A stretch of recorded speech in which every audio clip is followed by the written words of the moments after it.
Hello बच्चों। तो एक बार मैं फिर हाजिर हूं देहरादून से हमारे सफर को आगे बढ़ाने के लिए। तो बच्चों, मेरा नाम है रुपेश चौधरी, आप सबको पता ही है। तो good evening all of you. तो आज का जो एजेंडा होने वाला है वो हम पढ़ेंगे आज सिग्निफिकेंस ऑफ माइटोसिस और मियोसिस को हम लोग स्टार्ट करने वाले हैं।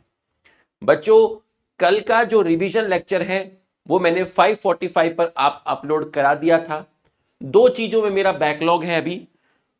एक तो है हैंड रिटन नोट्स जो मैं आपको इस चैप्टर के L1 टू L6 मंडे को प्रोवाइड कर दूंगा, क्योंकि मैं कल ही आया था और मेरी सुबह भी क्लास थी, शाम को भी क्लास थी।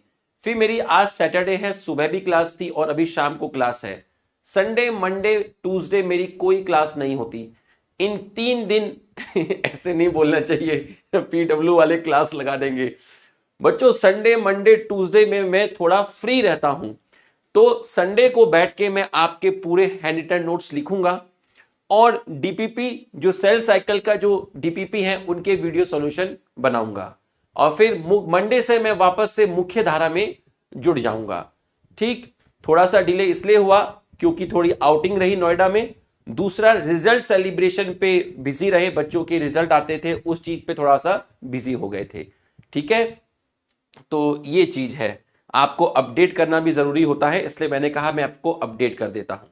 ठीक, एक और चीज मैं आपको बताऊंगा। बच्चों, कल पढ़ाते पढ़ाते मैंने एक चीज बोली थी, है ना, उस स्टेटमेंट को मैंने इनकरेक्ट बोला था। मैं एक स्टेटमेंट पढ़ता हूं, ठीक है। इनकरेक्ट नहीं था वो, लेकिन हमें जो मार्क्स मिलेंगे, मतलब करेक्ट नहीं था वो, मतलब हमें जो मार्क्स मिलेंगे वो एनसीईआरटी के अकॉर्डिंग मिलेंगे, जो एनसीईआरटी में लिखा है। अब जैसे मेटाफेस में लिखा हुआ है, complete disintegration of nuclear envelope marks the start of second phase of mitosis. Second phase of mitosis. तो जब मैं पढ़ा रहा था तो मैंने आपसे कहा था कि माइटोसिस का सेकेंड फेज साइटोकाइनेसिस है। मैंने आपको इस रेस्पेक्ट में बोला क्योंकि माइटोसिस दो पार्ट में डिवाइड है, आपको भी पता है। पहला है कैरियोकाइनेसिस और दूसरा है साइटोकाइनेसिस। यहां पर लिखा है सेकेंड फेज ऑफ माइटोसिस, तो ये गलत नहीं है। ये कहना चाह रहे हैं कि माइटोसिस के कैरियोकाइनेसिस का सेकेंड फेज मेटाफेज है। थोड़ा सा ये कैरियोकाइनेसिस और लिख देते तो चीजें और स्पेसिफिक हो जाती। ठीक, तो आप इसको गलत नहीं बोल सकते हैं, क्योंकि आपको जो मार्क्स मिलेंगे वो एनसीईआरटी के अकॉर्डिंग मिलेंगे। तो सेकेंड फेज ऑफ माइटोसिस से कहने का मतलब है कि माइटोसिस में जो कैरियोकाइनेसिस है उसका सेकेंड फेज। तो आई होप आपको मेरा पॉइंट क्लियर हो गया होगा। तो बच्चों, अगर बात को समझ में आ गई है तो आप एक बार हमारे सम्मान में यस लिख दीजिए। हाँ, 200 क्वेश्चन भी देने हैं। वो मैंने थोड़ा सा डिले इसलिए किया क्योंकि हमने सेल यूनिट ऑफ लाइफ में ऑलरेडी काफी क्वेश्चन प्रैक्टिस की, आपको एनसीईआरटी बूस्टर भी दिया, तो इसलिए वो 200 क्वेश्चन को मैंने सेकंड प्रेफरेंस में डाला, है ना, वो मेरी इंपॉर्टेंट प्रेफरेंस में नहीं था। ठीक है, क्योंकि उसको अगर मैं लेट भी दूंगा तब भी कोई फर्क नहीं पड़ेगा। ठीक है, तो वो भी मैं आपको प्रोवाइड कर दूंगा। ठीक है, वो भी कर दूंगा, लेकिन वो मेरी सेकंड प्रेफरेंस है। फर्स्ट प्रेफरेंस जो है मेरी वो भी हैंड रिटन नोट्स और ये है, बट मैं आपको प्रोवाइड कर दूंगा, कोई दिक्कत नहीं है। तब तक आप एनसीईआरटी के जो बूस्टर के जो क्वेश्चन हैं उन्हीं को बार बार लगाइए और जो 100+ क्वेश्चन थे उनको आप लगाइए। अगर आप इतना कर लेंगे तो यकीन मानिए आपको कोई भी 200 क्वेश्चन की जरूरत नहीं पड़ेगी, बट आई विल प्रोवाइड। चलिए, अब जो टॉपिक है सिग्निफिकेंस ऑफ माइटोसिस, उसको एनसीईआरटी से ही पढ़ेंगे। ठीक है, सिग्निफिकेंस ऑफ माइटोसिस के मैं नोट्स नहीं बनाऊंगा, हैंड रिटन नोट्स तो मैं दूंगा, लेकिन ये एक थ्योरेटिकल टॉपिक है और आसान टॉपिक है। कुछ एनसीईआरटी की डिफिकल्ट लाइन है जो मैं यहीं पर समझाऊंगा। तो इसमें एक पैराग्राफ ये है, एक ये है और एक ये है। तो इन 3 पैराग्राफ को, क्योंकि मैंने इसके नीचे काफी स्पेस रखा है ताकि मैं इनको यहां एक्सप्लेन कर सकूं, इनको यहां एक्सप्लेन कर सकूं और इसको भी कहीं ना कहीं एक्सप्लेन करूंगा। और ये बहुत आसान है, ठीक है, एकदम थ्योरेटिकल है। तो जैसे मैं यहां लिखूंगा आप देखते जाइएगा मैं किस तरीके से लिखूंगा, सिर्फ ये सिग्निफिकेंस ऑफ माइटोसिस के लिए। बाकी फिर मियोसिस से तो नया खेल स्टार्ट होगा, वापस से पत्ते बिछाने पड़ेंगे वापस से कहानी शुरू करनी पड़ेगी। जैसे माइटोसिस के लिए स्टार्ट किया था, सेम वैसे ही मियोसिस से करना पड़ेगा। तो enough of talk, let's start.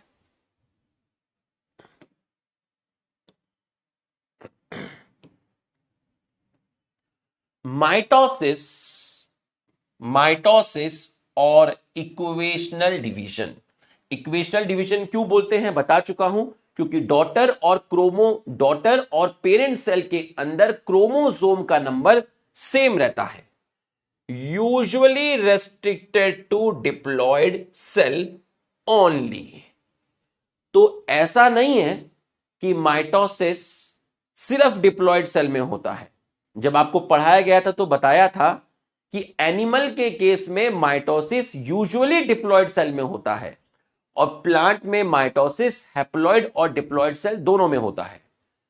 तो माइटोसिस और equational division usually restricted to diploid cell only. Generally mitosis diploid cell में होता है। अगर कोई आपसे पूछे कि जनरली, अच्छा आंसर लिख रहे हो, अबे रुक तो जाओ, पहले सुन लो। जनरली माइटोसिस डिप्लॉयड सेल में होता है, बट इसका मतलब यह नहीं कि हैप्लॉयड सेल में नहीं हो सकता। However in some lower plants, जैसे in some lower plant, example की बात करूं, इन सम लोअर प्लांट, जैसे मैंने बोला algae, and in some social insect के अंदर मैंने आपका बोला हनी बी, सोशल इंसेक्ट है, शहद मिलता है। Haploid cell also divide by mitosis. तो हनी बी का एक मेंबर होता है जिसको आप बोलते हैं ड्रोन। याद करिए, मैंने आपको बताया था मेल, तो इसके अंदर माइटोसिस होता है। It is very essential to understand the significance of this division. तो माइटोसिस का सिग्निफिकेंस ऑर्गेनिज्म की लाइफ में समझना बहुत जरूरी है।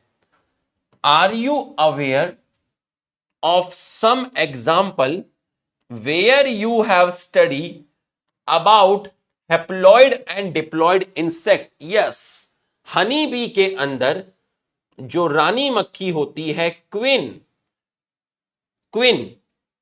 वो डिप्लॉयड होती है। ठीक है, तो रानी मक्खी क्या होती है? रानी मक्खी होती है फीमेल, और जो ड्रोन होता है हनी बी में, वो होता है आपका मेल, और वो होता है आपका हैप्लॉयड। मैं और भी चीजें बता सकता हूं कि इसमें वर्कर्स भी होते हैं, वो भी फीमेल होती है, बट वो हमें बताने की जरूरत नहीं है। वो चीज आपका क्लास 12 में जूलॉजी में आएगा। ठीक, ये आपका यहां पर हो गया। तो अगर मैं यहां से आपका नोट्स बनाना चाहूं तो नोट्स क्या बनेगा? लो बना ही देता हूं, नोट्स बना देता हूं। Significance of mitosis. मेरे छोटे छोटे प्यारे प्यारे नन्हे नन्हे मुन्ने मुन्ने बच्चे पेन लेके बैठे होंगे, है ना? बना देता हूं सिग्निफिकेंस ऑफ माइटोसिस। तो पहला पॉइंट जो होगा, माइटोसिस का पहला पॉइंट जो होगा, usually occur in diploid cell, usually occur in diploid cell, but in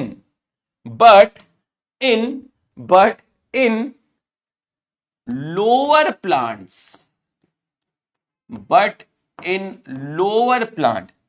जैसे एग्जाम्पल क्या हो गया? Algae and social sites and social insect. जैसे मैं आपको बोला सोशल इंसेक्ट,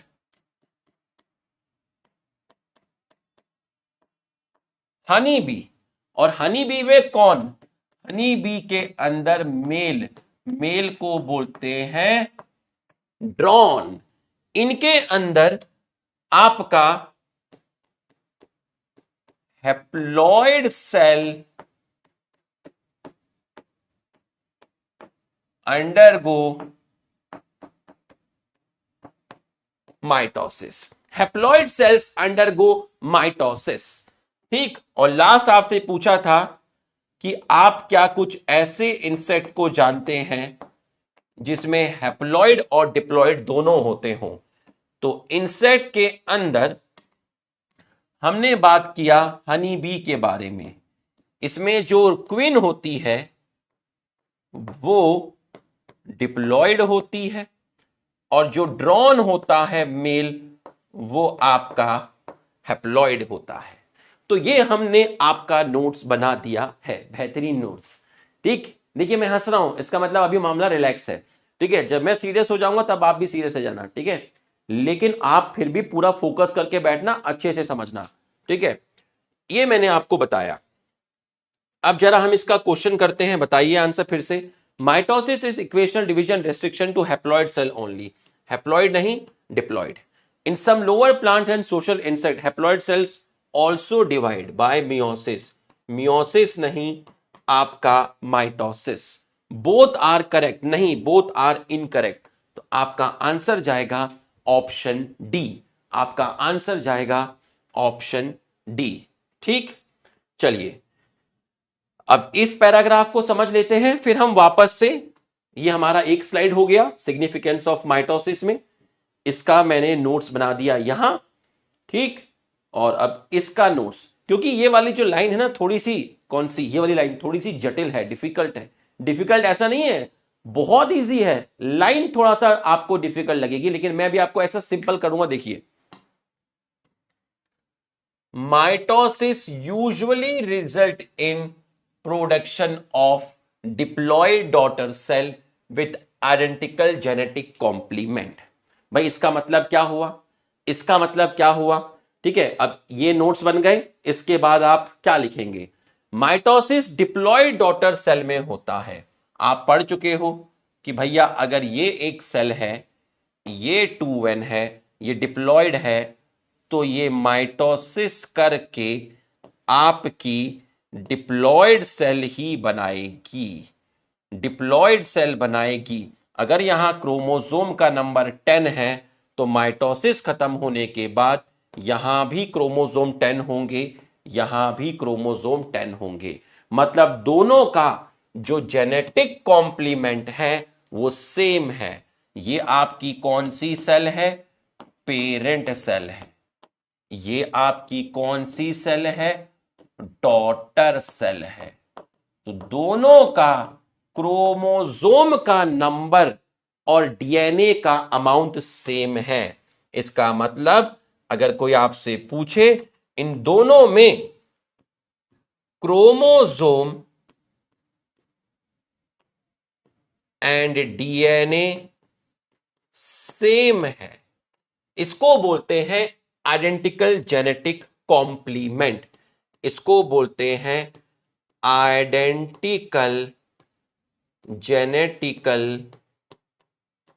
कॉम्प्लीमेंट। तो आपको ये लाइन समझ में आ गई होगी, आइडेंटिकल जेनेटिक कॉम्प्लीमेंट। ठीक, तो मैंने आपको इतनी लाइन एक्सप्लेन कर दी है। ठीक, तो ये हमारा नेक्स्ट पॉइंट आपका हो गया है, ये हमारा नेक्स्ट पॉइंट आपका हो गया। इसके बाद हमारा नेक्स्ट पॉइंट हो गया है ये, the growth of multicellular organism is due to mitosis. इसके बाद अगला पॉइंट क्या हुआ, अगला पॉइंट ये हुआ कि जो ग्रोथ होती है, किसमें ग्रोथ, मल्टीसेलुलर ऑर्गेनिज्म में जो ग्रोथ होती है मल्टीसेलुलर ऑर्गेनिज्म में, वो किसकी वजह से होती है, माइटोसिस की वजह से होती है। ठीक, तो ये देखिए, the growth of multicellular organism is due to mitosis. इसे लिखना है, हाँ लिखना है भाई, मैं नोट्स बना रहा हूं तो आपको भी लिखना है, बिल्कुल लिखना है। आप देखिए ना, पहले मैंने ये लिखा, इसके बाद आप क्या लिखेंगे, इसके बाद आप नेक्स्ट पॉइंट करके लिखेंगे ये, इसके बाद आप क्या लिखेंगे, इसके बाद आप ये लिखेंगे, बिल्कुल लिखना है। आप ये देखिए, आप ये सोचिए कि यहां कुछ लिखा ही नहीं है, ब्लैंक है। आप ये सोचिए यहां कुछ लिखा ही नहीं है, सर नोट्स बना रहे हैं। ठीक है, पहले सर ने ये बताया, इसके बाद सर ने ये बताया, फिर सर ने ये बताया। बच्चों यहां तक क्लियर है तो एक बार हमारे सम्मान में यस लिख दीजिए। हाँ कंटिन्यू में लिखो, वहीं कंटिन्यू में लिखो जहां से तुम कॉपी में लिख रहे हो, वहीं कंटिन्यू में लिखो। वो तो मैं लेकर आ गया तो मैंने बता दिया, यहां पर वहीं पर कंटिन्यू में लिखो, वहीं पर कंटिन्यू में लिखो।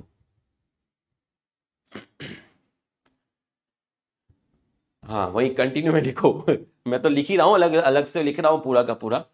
ठीक है, ये लाइन है जो बच्चों को समझ नहीं आती। कौन सी वाली लाइन? ये वाली। ऐसा नहीं है कि बहुत खतरनाक लाइन है, बहुत सिंपल सी लाइन है। देखो जरा, अब इसके बाद आप क्या लिखेंगे? इसके बाद ये पहली लाइन, ये दूसरी लाइन, इसके बाद आप तीसरी लाइन समझिए। Cell growth result in disturbing the ratio between nucleus and cytoplasm. Cell growth याद करिए, न्यूक्लियस का कंटेंट बढ़ा था, साइटोप्लाज्म का कंटेंट बढ़ा, इसको मैंने सेल ग्रोथ बोला। साइटोप्लाज्म का कंटेंट बढ़ा, सेल ऑर्गेनेल का नंबर बढ़ा। न्यूक्लियस में डीएनए का कंटेंट बढ़ा, इसको मैंने बोला सेल ग्रोथ। तो अगर मैं आपको बोला ये आपके पास है एक सेल, इस सेल के अंदर है आपका न्यूक्लियस, और न्यूक्लियस में आपका मान लीजिए एक क्या है? डीएनए है। ठीक, और इसके अंदर 10 क्या है? सेल ऑर्गेनेल है। तो जब इसने सेल ग्रोथ किया, सेल ग्रोथ करने का मतलब जब इसने इंटरफेस किया, जब इसने इंटरफेस किया, तो इंटरफेस के अंदर जो कंटेंट है, इंटरफेस के अंदर content of nucleus and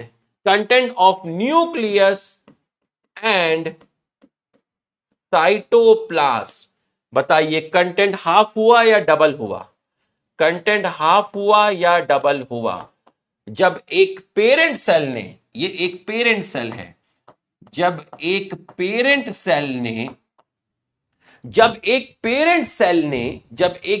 cell ने इंटरफेस किया तो उसका न्यूक्लियस और साइटोप्लाज्म का कंटेंट डबल हो गया। इसी चीज को आप लोगों ने क्या बोला? सेल ग्रोथ बोला। इसी चीज को आपने बोला सेल ग्रोथ। तो अगर मैं यहां पर बनाऊंगा आपका, तो आप ध्यान से देखिए, एक डीएनए से आपका 2 डीएनए हो गया और सेल ऑर्गेनेल 10 से 20 हो गया। तो अब आप मेरे को बताओ, क्या बताओ? अब इस सेल के अंदर मैं नॉर्मल खाना खा रहा हूं, मैंने बहुत सारा खाना खा लिया तो मेरे शरीर में डिस्टरबेंस होगा। अगर एक पेरेंट सेल के अंदर इंटरफेस हुआ मतलब सेल ग्रोथ हुई, उसका कंटेंट डबल हो गया। तो आप मुझे बताओ न्यूक्लियस का कंटेंट और साइटोप्लाज्म का content, cell growth result in. अब आप मुझे बताइए यहां पर न्यूक्लियस का कंटेंट और साइटोप्लाज्म का content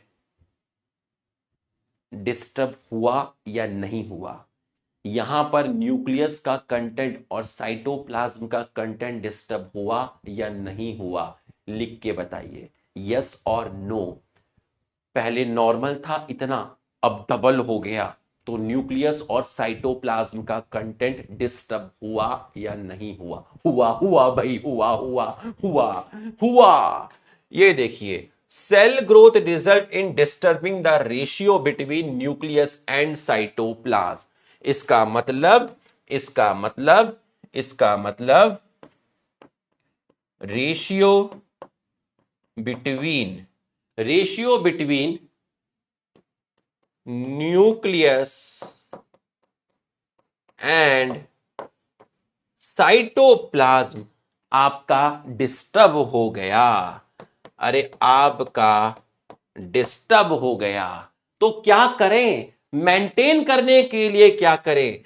it therefore become essential for cell to divide to store nucleocytoplasmic ratio. तो वापस से ऐसा हो जाए, यहां से वापस ये हो जाए, ये सेल अपने ओरिजिनल कंटेंट में आ जाए, ये सेल अपने ओरिजिनल कंटेंट में आ जाए, इस सेल के अंदर एक डीएनए हो जाए, इसके अंदर 10 ऑर्गेनेल हो जाए, तो इस सेल को क्या करना पड़ेगा? लिख के बताओ। इस सेल को क्या करना पड़ेगा? लिख के बताओ। ये सेल ऐसा क्या करे कि सब बैलेंस हो जाए? ये सेल ऐसा क्या करे कि सब बैलेंस हो जाए? बताओ क्या करे कि सब बैलेंस हो जाए? क्या करे? क्या करे? डिवाइड करे, माइटोसिस करे। अबे माइटोसिस लिख दो, डिवाइड करे, माइटोसिस करे। बहुत बढ़िया। तो टू रीस्टोर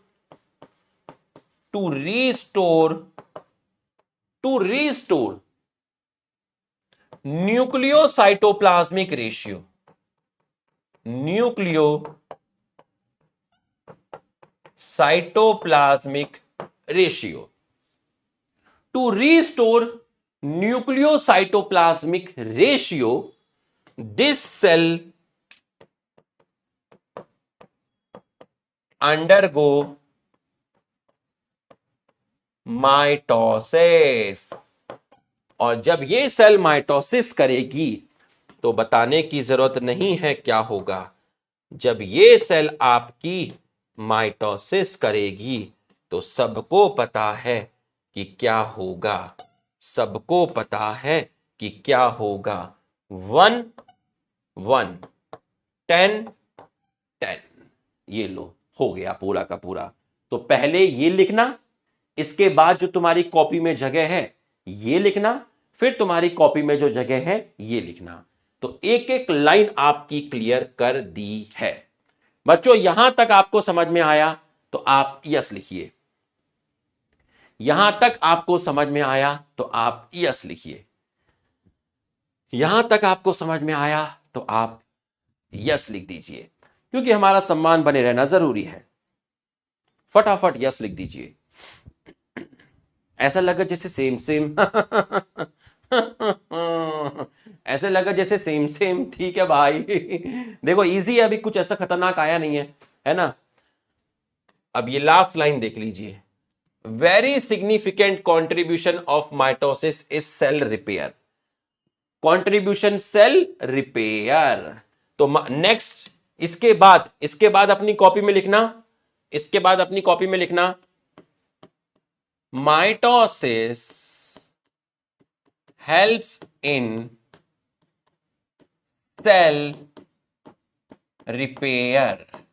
भाई कहीं पर सेल की डेथ हो गई है तो वहां पर नई सेल्स फॉर्म्ड करनी है, तो नई सेल्स किससे फॉर्म्ड होंगी? माइटोसिस से फॉर्म्ड होंगी। तो हमने लिख दिया सेल रिपेयर। तो हमने पहले क्या लिखा? ये लिखा, इसके बाद ये लिखा, उसके बाद ये लिखा, उसके बाद ये लिखा।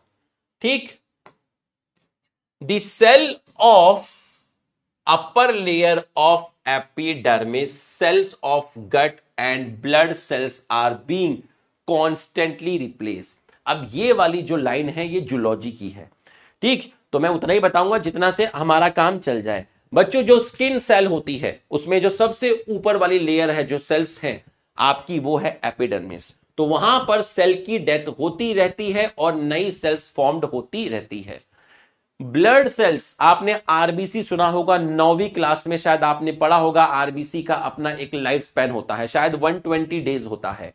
ठीक। सेल्स ऑफ लाइनिंग दी गट, तो जो आपका स्टमक होता है वहां पर HCl पाया जाता है। तो स्टमक की जो सेल्स होती हैं वो भी कॉन्टिन्यूसली रिप्लेस होती रहती हैं, क्योंकि वहां HCl की वजह से वहां पर सेल की क्या होती रहती है? डेथ होती रहती है। तो ये चीज आपको समझ में आ गई होगी। ठीक है, ये चीज आपको समझ में आ गई होगी। अपर लेयर, कहां की अपर लेयर? अपर लेयर कहां की? एपिडर्मिस की। एपिडर्मिस, जैसे मैंने बोल दिया आपका स्किन में एपिडर्मिस, ठीक है, मैंने आपका बोल दिया ब्लड वेजल्स, मैंने आपका बोल दिया ब्लड वेजल्स, ब्लड वेजल्स में मैंने आपको बोल दिया आरबीसी, जिसका लाइफ स्पैन अभी अभी आपने मुझे बताया 120 डेज, 120 डेज। और cells of gut, cells of gut, ठीक है, स्टमक, क्योंकि वहां पर आपका क्या मिलता है, HCl मिलता है। तो जो सेल्स इस HCl के कांटेक्ट में आती है वो सेल्स डेड होती जाती है। तो ये जो सेल्स हैं आपकी, ये कॉन्स्टेंटली मरती हैं और इनकी जगह पर नई सेल्स आती है, कॉन्स्टेंटली रिप्लेस। ये हमारा हो गया है। अब लास्ट पॉइंट है mitosis division in meristematic tissue, meristematic tissue the apical and lateral cambium. देखिए, ध्यान से देखिएगा। अच्छा, पहले आप बताइए कि मैरिस्टेमेटिक टिश्यू के बारे में आपने कभी सुना है कि मैरिस्टेमेटिक टिश्यू क्या होते हैं? कभी इसका नाम सुना है? मैरिस्टेमेटिक टिश्यू, मैरिस्टेमेटिक टिश्यू, क्या आपने कभी इसका जीवन में नाम सुना है? मैरिस्टेमेटिक टिश्यू सुना होगा 9th क्लास के अंदर, है ना, शायद सुना होगा।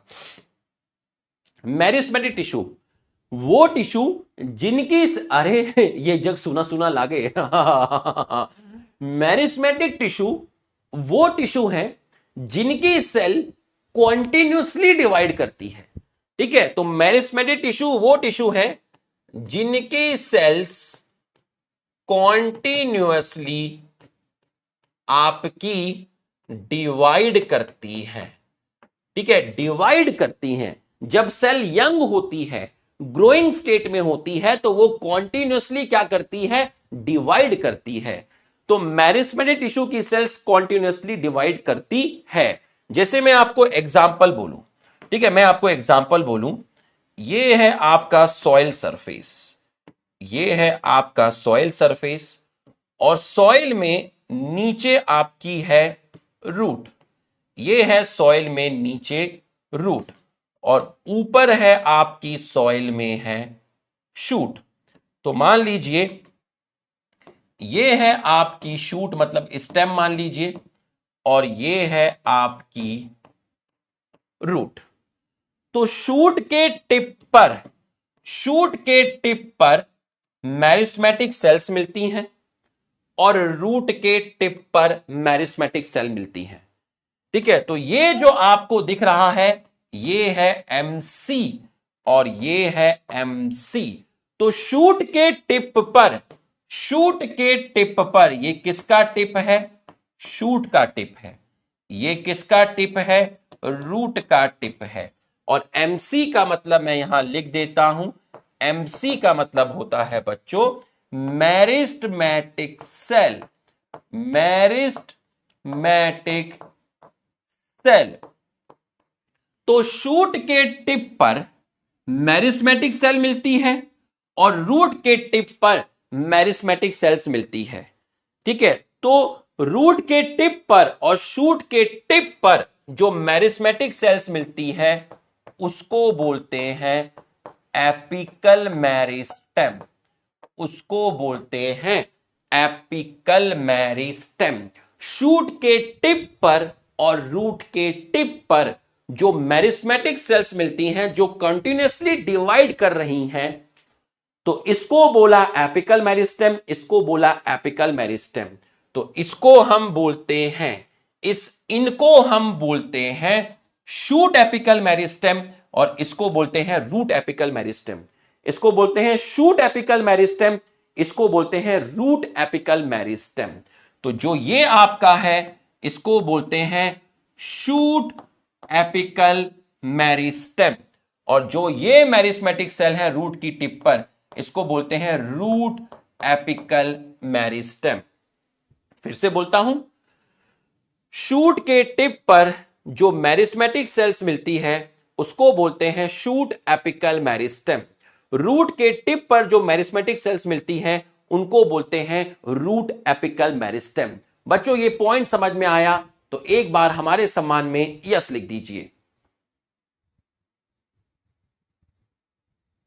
हाँ, ये समझ में आया तो एक बार आप यस लिख दीजिए। ठीक है, ए समझ में आया तो आप अंशुल क्लास एंड करो, अंशुल क्लास एंड करो। रुक जाओ, रुक जाओ।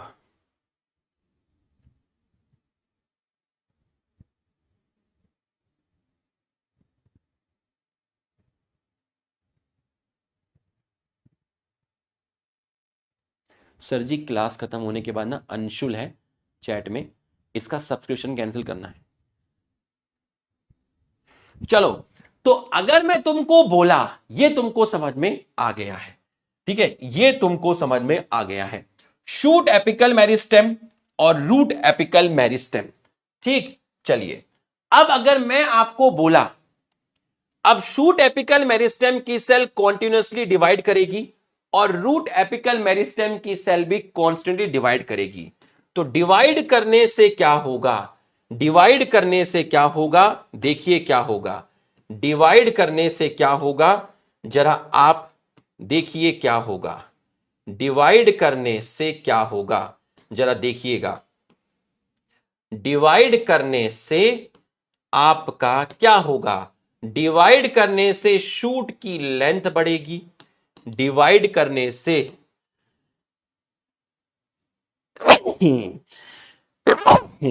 क्या कर दिया अंशुल, अंशुल ने लगा बद्दुआ लगा दी।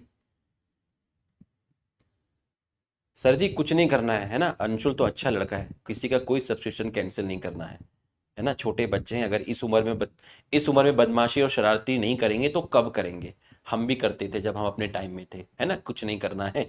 चलता है इतना तो, है ना, छोटे भाई बहन है, मैं इनका अंकल हूं।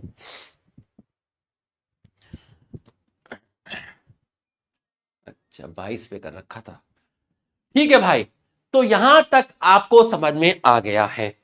ठीक है, शूट की लेंथ बढ़ गई और रूट की लेंथ बढ़ गई, शूट की लेंथ बढ़ गई और रूट की लेंथ बढ़ गई, तो ये मेरिस्मेटिक सेल्स डिवाइड करेंगी और रूट की मेरिस्मेटिक सेल डिवाइड करेंगी, जिसकी वजह से आपकी शूट की जो लेंथ है वो आपकी इंक्रीज हो गई, increase in length of shoot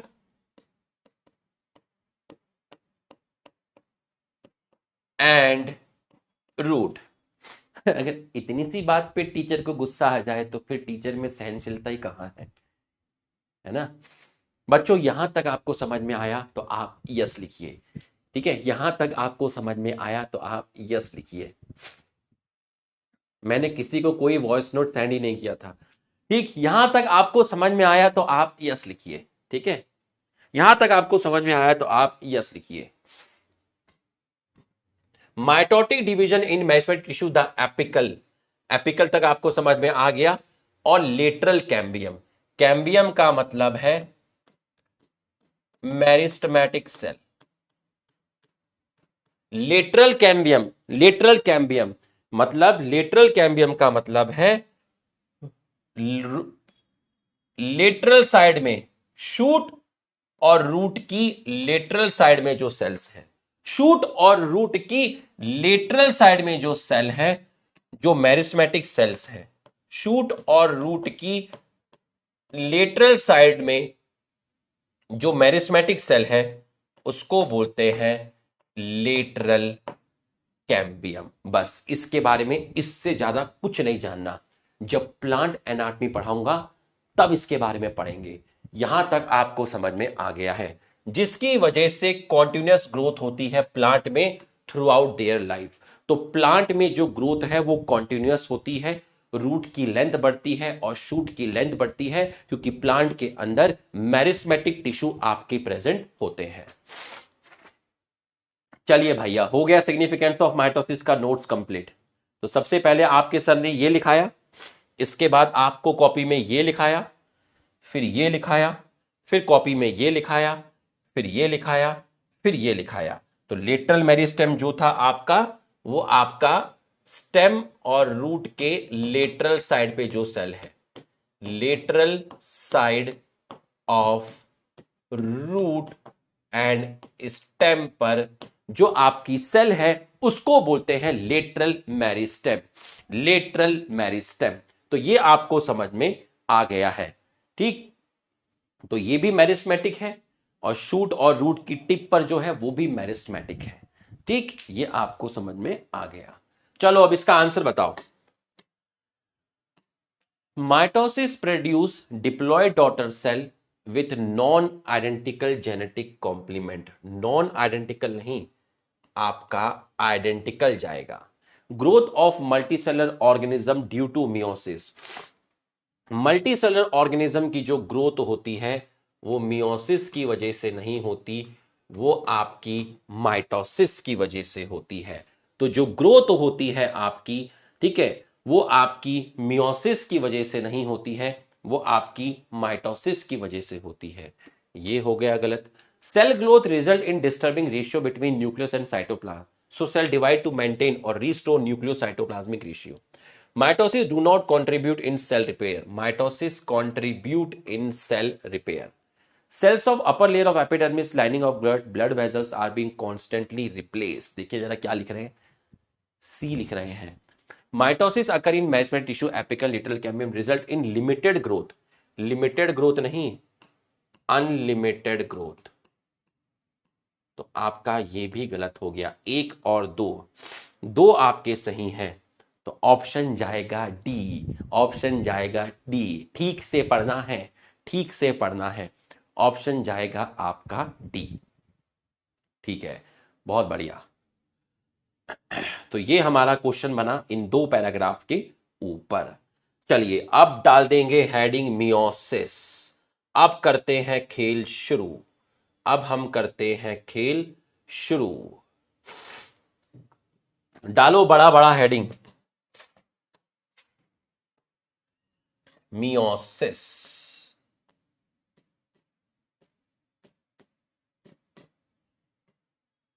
डाल दो। अब पूरा फोकस करना अच्छे से, पूरा का पूरा मियोसिस। बच्चों एक मेल है, ठीक है, एक मेल है और एक फीमेल है, ठीक है, एक मेल है और एक फीमेल है। मैंने आपसे कहा, मैंने आपसे क्या कहा, मैंने आपसे कहा ये है आपका मेल पेरेंट और ये है आपका फीमेल पेरेंट। मैं लिख देता हूं, ये है आपका मेल पेरेंट और ये है आपका फीमेल पेरेंट। मेल पेरेंट में 46 क्रोमोसोम है और फीमेल पेरेंट में भी 46 क्रोमोसोम है, ठीक। तो अब यहां पर और यहां पर दोनों जगह आपका हुआ मियोसिस। अभी मैं एक आउटलाइन तैयार करूंगा, आपको बस एक हल्का सा आइडिया दूंगा मियोसिस क्या है, फिर उसी आउटलाइन को पूरा प्रूफ करूंगा। जैसे मैंने माइटोसिस का सबसे शुरू में आइडिया दिया कि माइटोसिस में दो सेल बनती है, जितना क्रोमोसोम पेरेंट में है उतना ही डॉटर में है, ऐसे ही पहले यहां आइडिया दूंगा। फिर मैंने माइटोसिस को पूरा पढ़ाया, G1S, G2 प्रोफेस, मेटाफेस। ठीक यहां पर भी ऐसा ही होगा, पहले एक आइडिया दिया जाएगा, फिर उस आइडिया को प्रूफ किया जाएगा वापस से। G1S, G2, मियोसिस, पूरा सीक्वेंस में पढ़ने वाले हैं। सीरियस हो जाओ, मैं सीरियस हो गया हूं, ठीक है, मैं सीरियस हो गया हूं। अब मैं हंस नहीं रहा हूं, इसका मतलब तुम भी एकदम फोकस करके बैठना, ठीक है। 2n is equal to 46, 2n is equal to 46। ये मेल पेरेंट है, ये फीमेल पेरेंट है, इनमें मियोसिस हुआ। तो मियोसिस होने के बाद, मियोसिस होने के बाद यहां से आपका बना स्पर्म, ये आपका बना, ये क्या बना, ये आपका बना स्पर्म। स्पर्म, स्पर्म मतलब गैमेट, ठीक है, ये आपका बना स्पर्म। तो स्पर्म में गया n is equal to 23, sperm में गया n इज इक्वल टू 23, बिल्कुल सही है। और यहां से फीमेल ने आपका बनाया एग। स्पर्म और एग को आप क्या बोलेंगे? स्पर्म और एग को आप बोलेंगे गैमेट्स। इसका मतलब गैमेट्स हैप्लॉइड है, डिप्लॉइड पेरेंट से गैमेट बना और गैमेट के फॉर्मेशन को आप बोलेंगे गैमेटोजेनेसिस। तो यहां से आप क्या सीखे? यहां से आपको क्या आइडिया लगा? यहां से हमें क्या आइडिया लगा? अगर मैं आपसे पूछूं यहां से आपको क्या आइडिया लगा? आपको यह आइडिया लगा कि मियोसिस ऑलवेज अकर इन डिप्लॉयड सेल। पहली चीज तो आपको यह पता चली कि मियोसिस डिप्लॉयड सेल में होता है, पहली चीज यह पता चली। दूसरी चीज आपको पता चली कि meiosis reduce the chromosome number, meiosis chromosome के नंबर को कम कर देता है। क्या कितना कम करता है? Meiosis reduce the chromosome number, इसके आगे क्या लिखूं? डबल या हाफ? डबल या हाफ बताइए, इसके आगे क्या लिखूं बताइए, इसके बाद क्या लिखूं बताइए। यहां से मियोसिस हुआ, आपका स्पर्म बना, यहां से मियोसिस हुआ, आपका एग बना। तो मियोसिस की वजह से reduce the chromosome number two half. अभी मैं तुम्हें एक बेसिक आउटलाइन दे रहा हूं, ठीक है, एक बेसिक हाफ हो गया, ठीक है। तो मैं कह सकता हूं meiosis brings haploidy, brings meiosis brings haploidy in diploid cells, in diploid cell meiosis diploid cell को हैप्लॉइड में कन्वर्ट करता है, meiosis diploid cells को हैप्लॉइड में कन्वर्ट करता है। meiosis brings haploidy in diploid cell। और उसके बाद आन मिलो सजना, ये दोनों गैमेट आपके मिले और इस चीज को आप बोलते हैं फर्टिलाइजेशन। फर्टिलाइजेशन। तो जब दोनों गैमेट आपके मिले तो n+n is equal to 2n is equal to 23 + 23 46, ये बच्चा पैदा हो गया। ये है आपका नेक्स्ट प्रोजेनी। नेक्स्ट प्रोजेनी आपका है या ये आपका ऑफस्प्रिंग है, आपका ऑफस्प्रिंग है।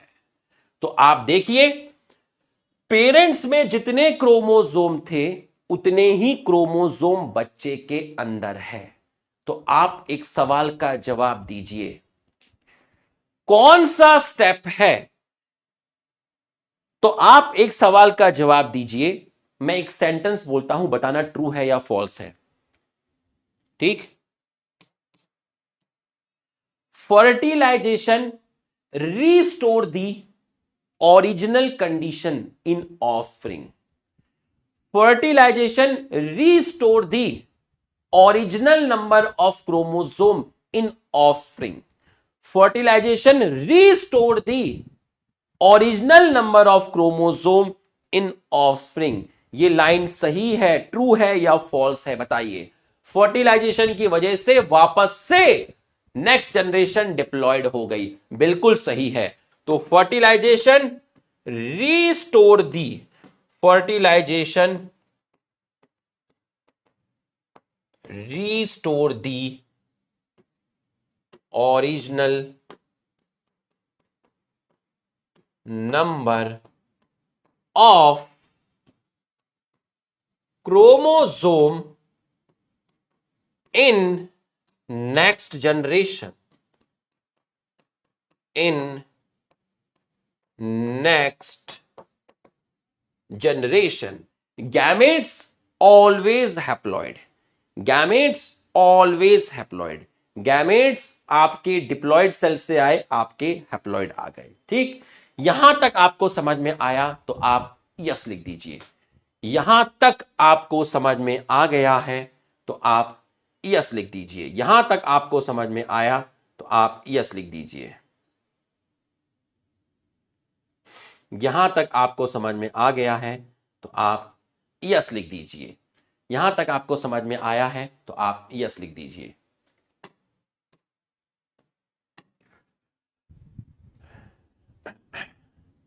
The production of offspring by sexually reproduction. अभी मैंने ऑफस्प्रिंग पैदा किया, दो पेरेंट थे, मेल था और फीमेल था।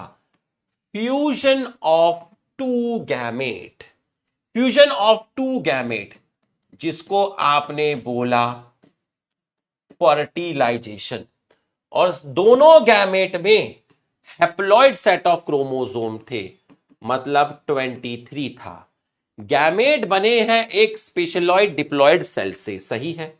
This specialize kind of cell division जो कि रिड्यूस करता है क्रोमोसोम नंबर को हाफ, जिसकी वजह से आपकी हैप्लॉइड डॉटर सेल्स बनी। बिल्कुल सही है। आपकी डॉटर सेल कैसी बनी? आपकी डॉटर सेल हैप्लॉइड बनी, बिल्कुल सही है। This kind of division is called meiosis. Meiosis ensure the production of haploid phase in life cycle of sexually reproducing organism. Meiosis है तभी मेरे अंदर स्पर्म हैप्लॉइड बना है। ठीक है, अभी लिखना बाकी है, मैं वापस से उस स्लाइड पर आऊंगा। जब मैं वापस से उस स्लाइड पर आऊंगा तब आप लिख लीजिएगा। मैं आगे नहीं लिखा रहा हूं, मुझे मालूम है इतनी जल्दी बच्चे ने नहीं लिखा होगा। मैं वापस आऊंगा, ठीक है, मैं वापस आऊंगा, बट जब एक बार टीचर समझा रहा है तो यहां पर पूरा फोकस करो। ये लो, पहले लिख लो, लो लिख लो। मैं बैठ जाता हूं, ठीक है। जब लिख लोगे बता देना। अरे मुझे मालूम है कि अभी आपने वो नहीं लिखा है, ठीक है, मुझे मालूम है, लेकिन मेरा काम अभी कंप्लीट कहां हुआ, मैं तो उसको समझा रहा था। लिखो इसको, लिखो, मैं बैठा हुआ हूं, लिख लो।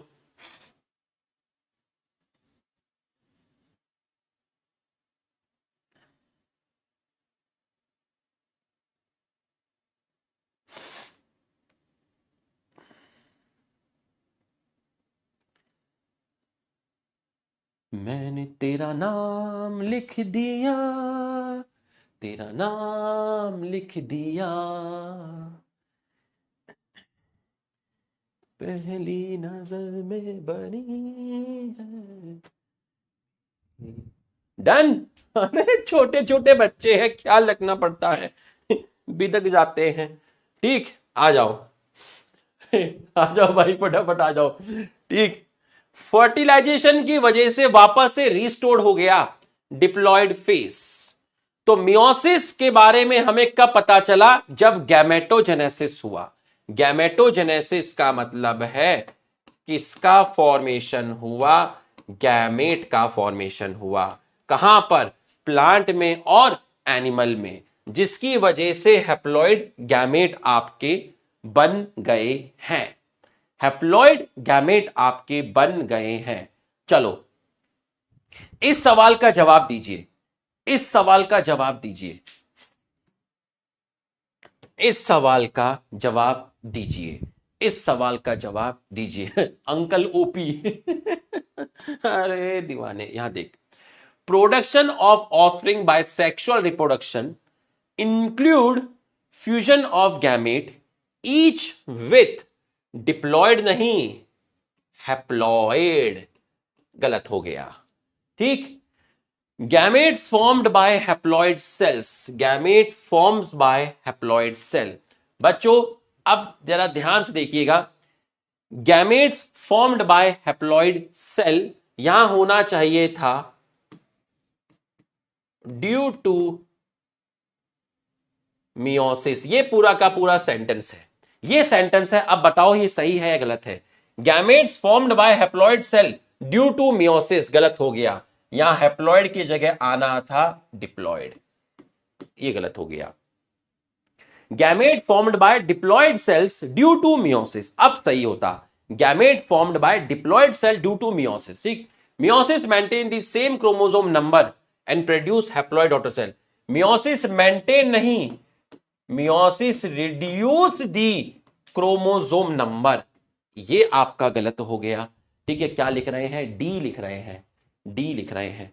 Meiosis ensure haploid phase in life cycle of sexually reproducing organism and fertilize restore the diploid phase in progeny, सही है। Meiosis occur during gametogenesis in plant and animal, सही है। Meiosis produce diploid gamete, diploid नहीं haploid gamete, तो आपका answer गया option D. शाबाश, मेरा भी सही है, मेरा भी आ गया, मेरा भी तुमसे मैच कर रहा है, मेरा भी सही है, yes yes yes yes yes yes, मेरा भी सही है। चलो ये आपका हो गया, ठीक। तो मैंने अभी आपको एक हल्का सा आइडिया दिया, ठीक है, एक हल्का सा मैंने मियोसिस का आपको आइडिया दिया। अब आप दूसरी स्लाइड में चलिएगा, मैं वापस से एक आउटलाइन तैयार करूंगा। अब जो आउटलाइन तैयार होगी उसके बाद मियोसिस स्टार्ट होगा। 2 लेक्चर लगेंगे इसके बाद मियोसिस खत्म करने में, इसके बाद 2 लेक्चर और लगेंगे मियोसिस खत्म करने में, चैप्टर खत्म हो जाएगा। मतलब फ्राइडे में हमारा, नेक्स्ट टाइम फ्राइडे में हमारा इस लेक्चर खत्म हो जाएगा। फिर ठीक उसी तरीके से इसके भी 120 क्वेश्चन आपको कराए जाएंगे, पीपीटी वगैरह पूरा का पूरा, ठीक। तो अब जरा ध्यान समझना, जो मैं आउटलाइन अभी बनाऊंगा इसी आउटलाइन को मैं अगले 2 लेक्चर में प्रूफ करूंगा। वैसे ही इंटरफेस, प्रोफेस, पूरा का पूरा, क्रोमेटिड का नंबर कितना, क्रोमोसोम का नंबर कितना, इस तरीके से प्रूफ करूंगा, ठीक। चलिए इसके बाद आप देखिएगा, इसके बाद आप देखिएगा, चलिए। तो यहां पर सर हम क्या हेडिंग डालें, यहां पर आपने क्या हेडिंग डाली, यहां पर आपने एक, आप यहां मियोसिस के बाद आप लिख दीजिए basic concept, basic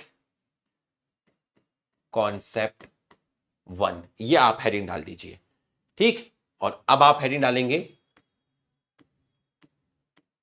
basic concept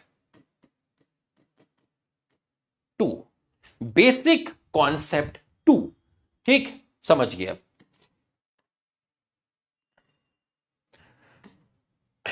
देखिए यहां पर डायग्राम बनेगा, ऐसे देखो डायग्राम जो बनेगा वो इस तरीके से बनेगा, ऐसे जाएगा, कोन शेप में जाएगा, इस तरीके से कोन शेप में जाएगा, और यहां मैं उसके बारे में लिखाऊंगा।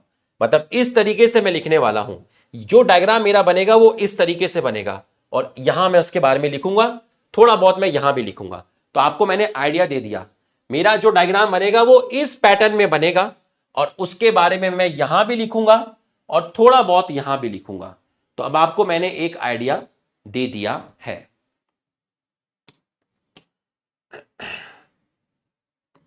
मेरे पास एक पेरेंट सेल है, ये रही मेरे पास एक पेरेंट सेल, ठीक है। ये कौन है, ये कौन है, मैं समय हूं।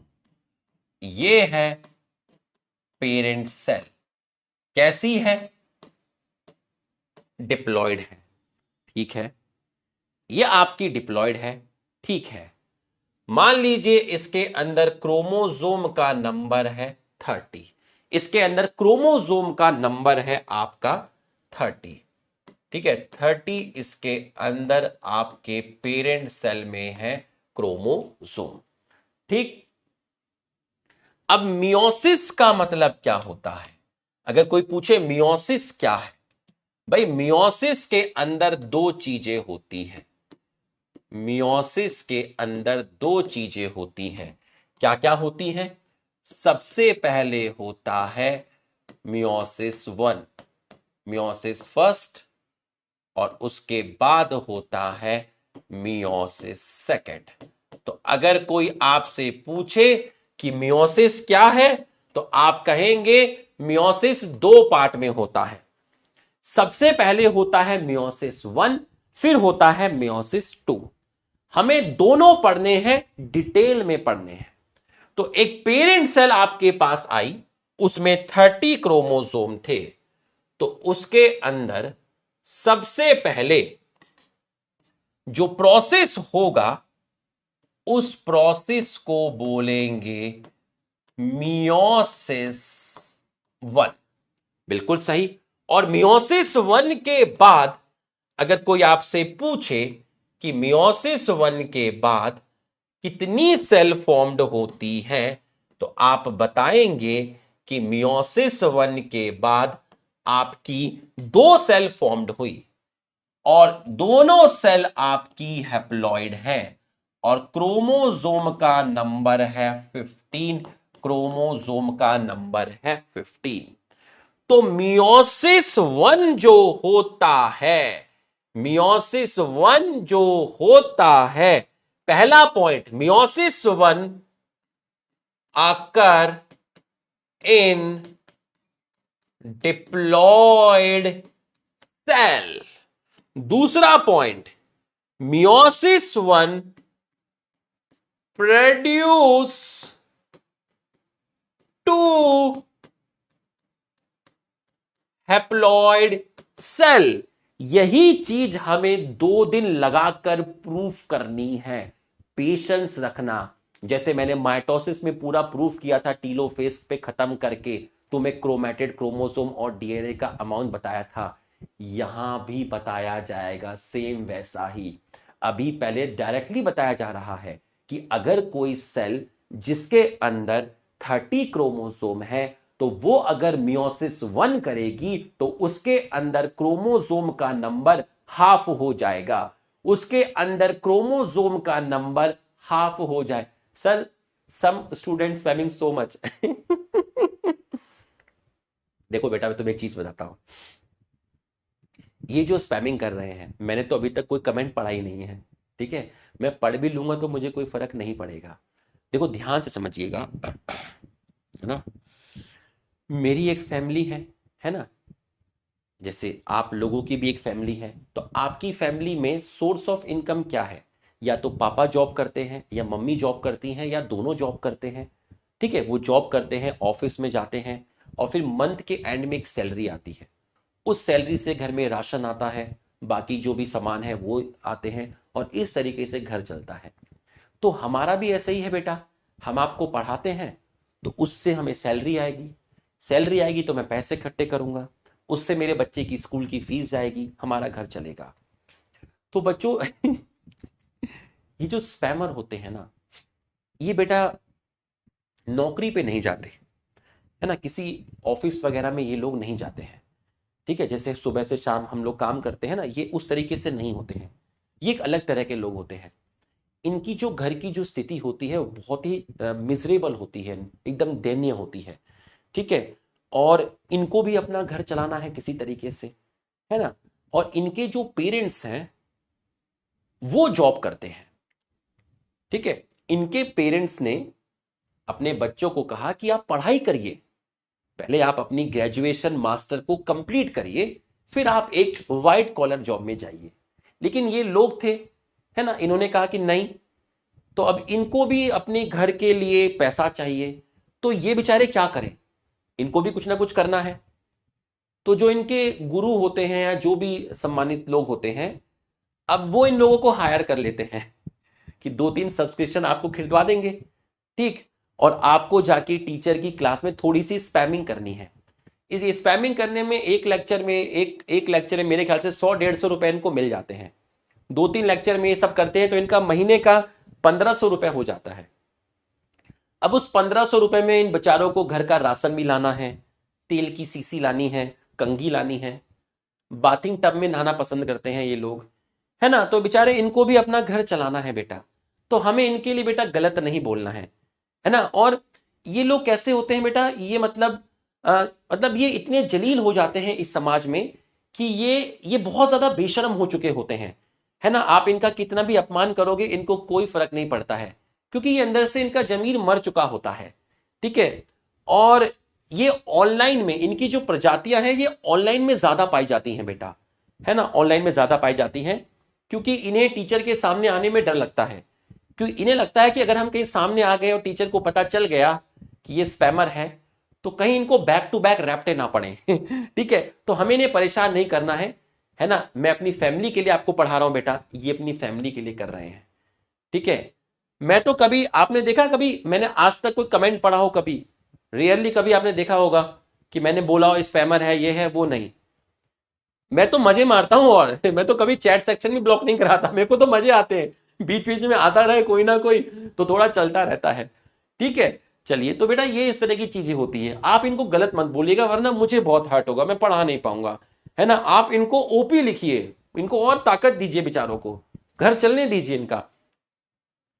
चलिए, n is equal to 15, n is equal to 15, इसका मतलब मियोसिस से 2 हैप्लॉइड सेल प्रोड्यूस हुई। मियोसिस हमेशा डिप्लॉइड सेल में होगा, ठीक है। अरे दीवाने तो अगर मैं आपको बोला, अभी मैं कर रहा हूं, अपने बाल बड़े बड़े कर रहा हूं, फिर ये आएंगे भी नहीं, डरते बहुत है ये, जिनके बड़े बाल होते हैं उनसे दूर भागते हैं ये लोग। Meiosis occur in diploid cells, meiosis produce 2 haploid cells. Meiosis जो होता है वो 2 हैप्लॉइड सेल्स प्रोड्यूस करता है, मियोसिस जो होता है वो 2 हैप्लॉइड सेल प्रोड्यूस करता है, और मियोसिस ब्रिंग्स हैप्लॉइडी इन डिप्लॉइड सेल, ठीक। और लास्ट है मियोसिस रिड्यूस दी, कौन सा meiosis, meiosis 1, reduce the chromosome number two half. Meiosis जो होता है वो क्रोमोसोम के नंबर को हाफ कर देता है, क्रोमोसोम के नंबर को हाफ कर देता है।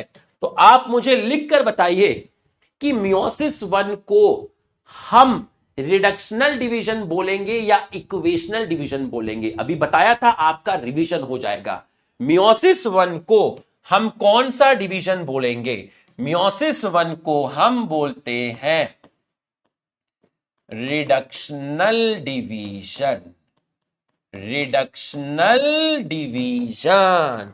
तो हम मियोसिस 1 को बोलते हैं रिडक्शनल डिवीजन, मियोसिस 1 को बोलते हैं रिडक्शनल डिवीजन, ठीक है। तो मियोसिस 1 का ये आउटलाइन हो गई। तो जब मैं आपको मियोसिस 1 एक्सप्लेन करूंगा तो मैं सब कुछ स्टार्टिंग से बताऊंगा, सेल को इंटरफेस से लेके जाऊंगा। अब इसके अंदर क्या होगा? अब इनके अंदर होगा मियोसिस 2, ये वाली सेल और ये वाली सेल, दोनों सेल मियोसिस 2 करेंगी, दोनों सेल आपकी मियोसिस 2 करेंगी, दोनों सेल आपकी मियोसिस 2 करेंगी। तो अब जो आपका होगा बच्चों, वो आपका होगा मियोसिस 2, वो आपका होगा मियोसिस 2। अब आप देखिए मियोसिस 2 के बाद क्या होगा? मियोसिस 2 के बाद इससे 2 सेल बनेंगी, ये बन गई 2 सेल, ठीक। उसके बाद इससे भी आपकी 2 सेल बनेंगी, इससे 2 सेल बनी, इससे 2 सेल बनी। मजे की बात है, यहां क्रोमोसोम नंबर सेम है। अगर यहां 15 है तो इसमें जब मियोसिस 2 हुआ तो जो 2 सेल बनी उनमें भी क्रोमोसोम नंबर 15 है। जब इस सेल में मियोसिस 2 हुआ, 2 सेल बनी, तो यहां भी क्रोमोसोम नंबर आपका 15 है। तो आप मेरे को बताइए मियोसिस 1 और मियोसिस 2, तो आप मुझे बताइए मियोसिस 2 हमेशा, मियोसिस 2 हमेशा किन सेल में होगा? हैप्लॉइड में होगा या डिप्लॉइड में होगा? लिख के बताइए, लिख के बताइए। मियोसिस 2 ऑलवेज अकर इन कौन सी सेल, हैप्लॉइड या डिप्लॉइड? मियोसिस 2 ऑलवेज अकर इन, लिख के बताइए, हैप्लॉइड या डिप्लॉइड? लिख के बताइए, लिख के बताइए। ऑलवेज अकर इन, ऑलवेज अकर इन हैप्लॉइड सेल, शाबाश, ऑलवेज अकर इन हैप्लॉइड सेल, बिल्कुल सही है। मियोसिस 2 से कितनी सेल्स प्रोड्यूस होती हैं? 4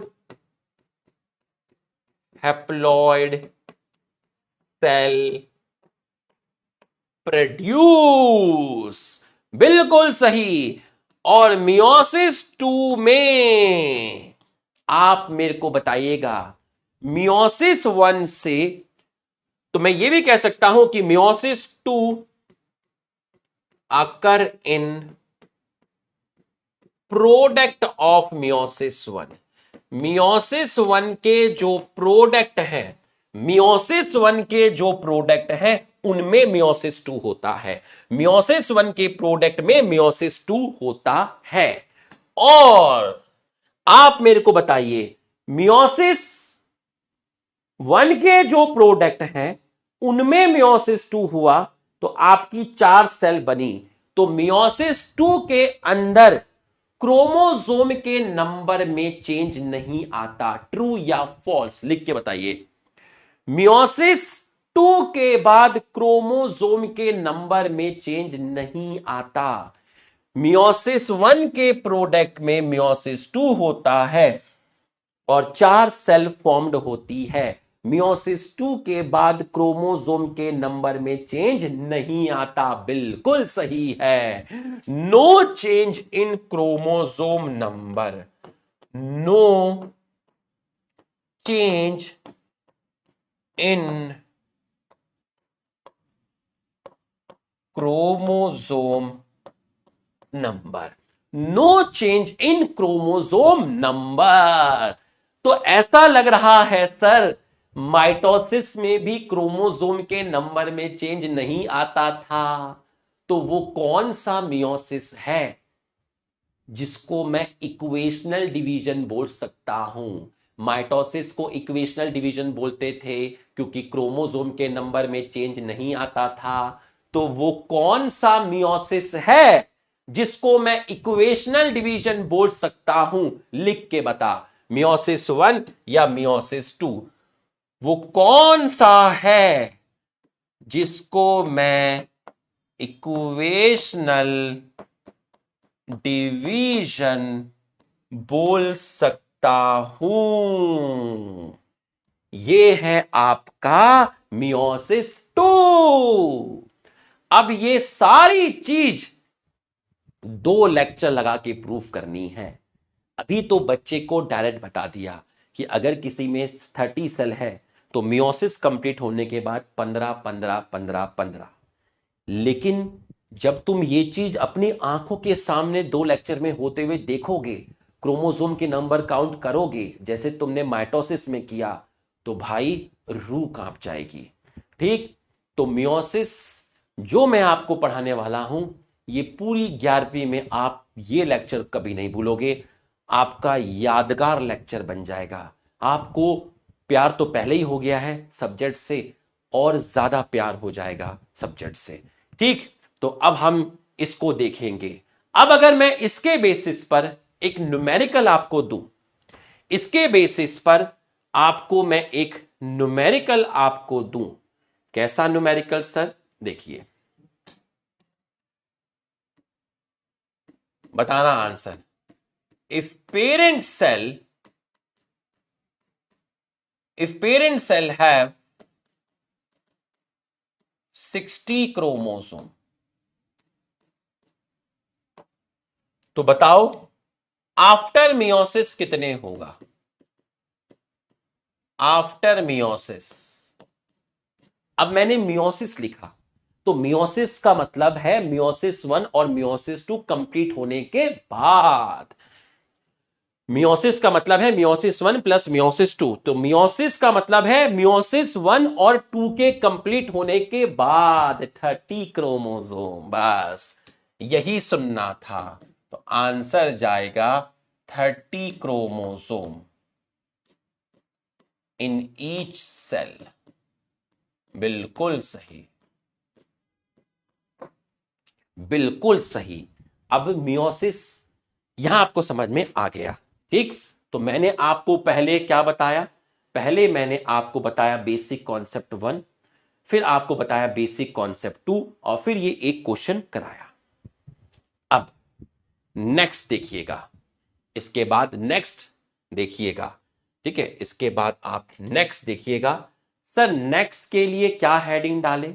मैं बताता हूं नेक्स्ट के लिए क्या हेडिंग डलेगी। नेक्स्ट के लिए हेडिंग डलेगी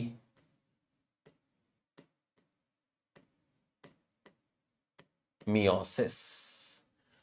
कोई भी सेल माइटोसिस करने आए या मियोसिस करने आए, उसको पहले क्या करना पड़ता है लिख के बताओ।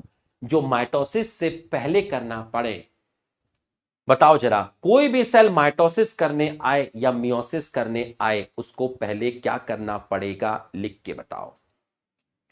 उसको पहले क्या करना पड़ेगा लिख के बताओ। क्या करना पड़ेगा लिख के बताओ।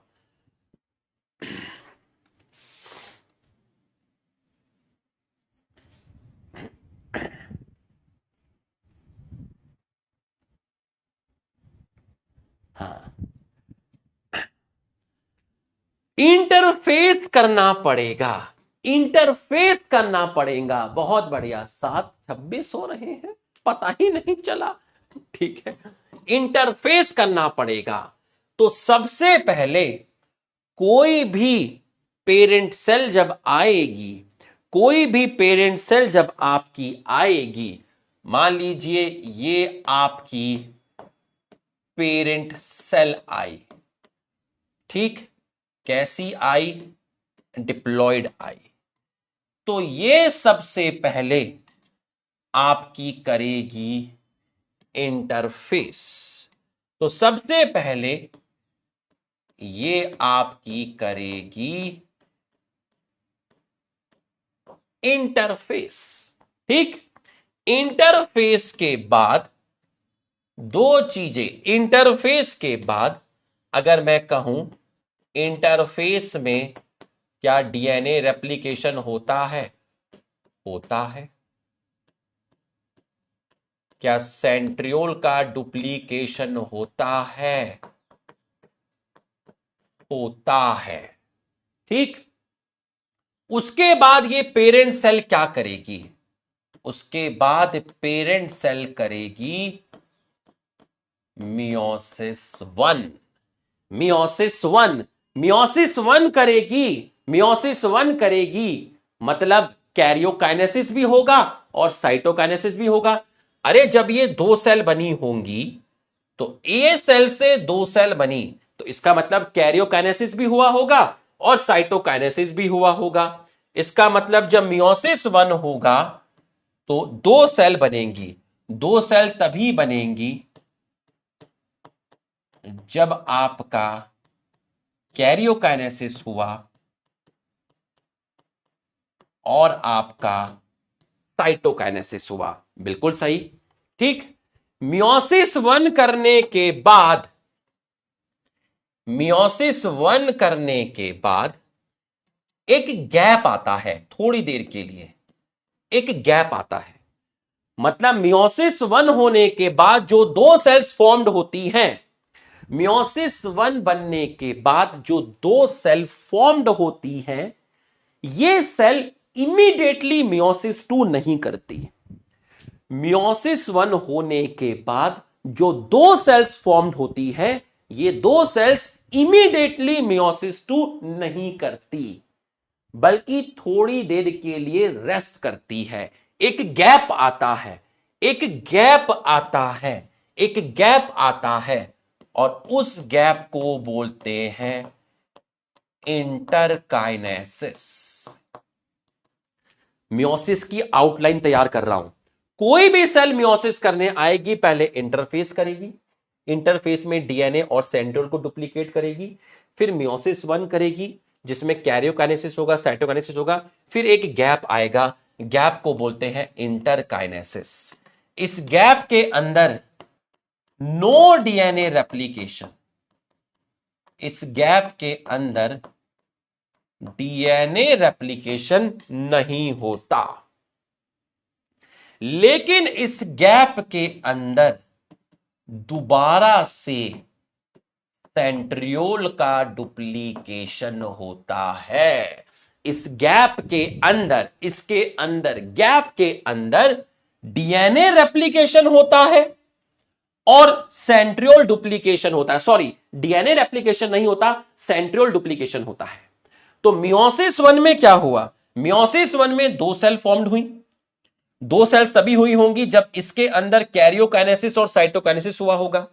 फिर ये 2 सेल इमीडिएटली मियोसिस 2 नहीं करती, बल्कि एक गैप आता है। उस स्टेज को बोलते हैं इंटरकाइनेसिस, जहां डीएनए रेप्लिकेशन नहीं होता लेकिन सेंट्रियोल डुप्लीकेट होता है।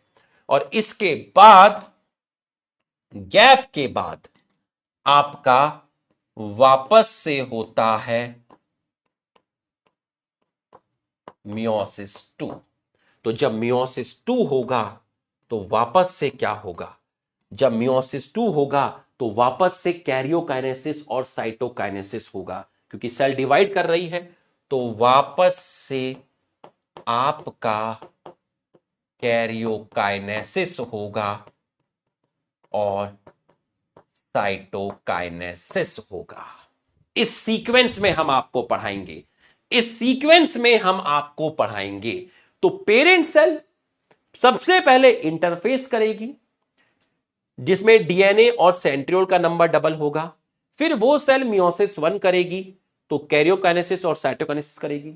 फिर एक स्टेज आएगी, गैप आएगा, जिसको बोलते हैं इंटरकाइनेसिस, जहां पर डीएनए रेप्लिकेशन नहीं होता, सेंट्रियोल का डुप्लीकेशन होगा। फिर जो मियोसिस 1 के बाद 2 सेल बनी है, वो मियोसिस 2 करेगी। तो फिर से कैरियोकाइनेसिस और साइटोकाइनेसिस होगा। अब आप मेरे सवालों के जवाब दो। एक सेल जो मियोसिस करने आती है, वो कितनी बार कैरियोकाइनेसिस और कितनी बार साइटोकाइनेसिस करती है? लिख के बताओ। एक सेल जो मियोसिस करने आती है, वो कितनी बार कैरियोकाइनेसिस करती है और कितनी बार साइटोकाइनेसिस करती है? लिख के बताओ। कितनी बार उस सेल के अंदर कैरियोकाइनेसिस होगा? न्यूक्लियस का डिवीजन कितनी बार होगा? 2। ये सब एनसीईआरटी में है, बिल्कुल सही। और किसी ने पूछा साइटोकाइनेसिस भी कितनी बार होगा? तो साइटोकाइनेसिस भी 2। किसी ने पूछा डीएनए रेप्लिकेशन कितनी बार होगा? बताओ, डीएनए रेप्लिकेशन 1 बार। किसी ने आपसे पूछा सेंट्रियोल डुप्लीकेशन कितनी बार होगा? 2 बार होगा। अब शुरू होगा interface. G1, S, G2, profess, metaphase. अब पढ़ेंगे ऐसे। अब एक पेरेंट सेल आएगी, उसके अंदर कुछ क्रोमोसोम्स के नंबर फिक्स किए जाएंगे। फिर G1 में क्या हुआ, S में क्या हुआ, G2 में क्या हुआ, वापस से वैसी जर्नी शुरू होगी जैसे माइटोसिस में शुरू हुई थी। अब होगा दूध का दूध, पानी का पानी, अब न्याय होगा। ठीक? तो उससे पहले आप मेरे कुछ सवालों का जवाब दो। इस सीक्वेंस में पढ़ने वाले हैं। एक पेरेंट सेल लेकर आऊंगा, उसमें क्रोमोसोम का नंबर फिक्स करूंगा, डीएनए का नंबर फिक्स करूंगा, क्रोमोसोम में क्रोमैटिड का नंबर बताऊंगा, फिर बताऊंगा कि G1 में कितना रहा, S में कितना रहा, G2 में कितना रहा, प्रोफेस में, मेटाफेस में, एनाफेस में। इस तरीके से आपको कराने वाला हूं। क्या आप तैयार हैं? तो लिख दीजिए एक बार यस सर। लिख दीजिए एक बार आप यस सर।